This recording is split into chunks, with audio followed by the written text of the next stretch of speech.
একদা এক গ্রামে থাকতো এক যৌথ পরিবার। ওই গ্রামে তাদের ছিল যৌথ পরিবার। ওই পরিবারে ছিল এক মেয়ে।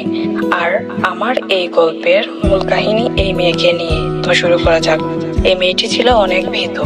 সে সবসময় ভয়ে থাকতো। সে কারোর সাথে বেশি কথা বলতো না।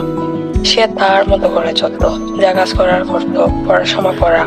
আর তার এত বেশি বন্ধু ছিল না। সে শুধু তার পরিবারের মানুষ ছাড়া আর কারোর সাথে বেশি কথা বলতো না। এতেও একটা সমস্যা ছিল, সে তার পরিবারের 2 থেকে 3 জনের সাথেই কথা বলতো। আসলে সে ছিল ওই পরিবারে খুবই অবহেলিত।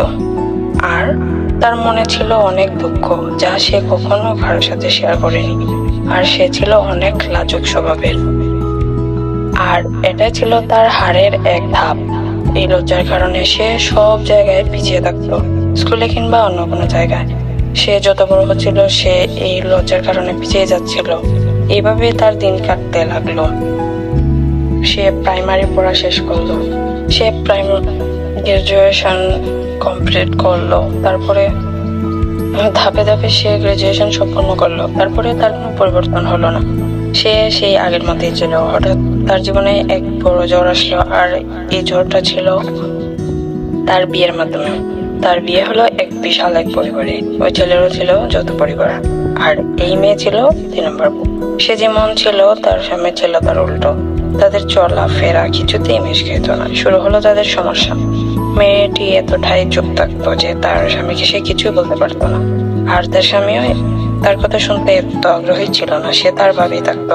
মেয়েটি পড়লো এক মহা মুশকিলে। সে কি করবে বুঝতে পারছিল না।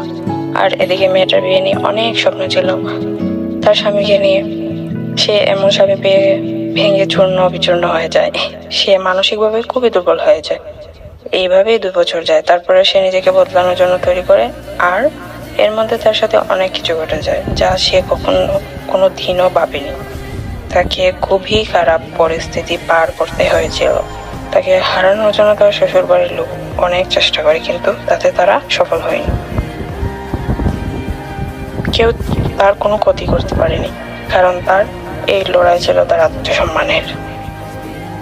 তারা তাকে অনেকভাবে হারানোর চেষ্টা করেছে, কিন্তু কোনোভাবেই হারাতে পারেনি। এই জন্য বলে রাখে আল্লাহ মারিকে।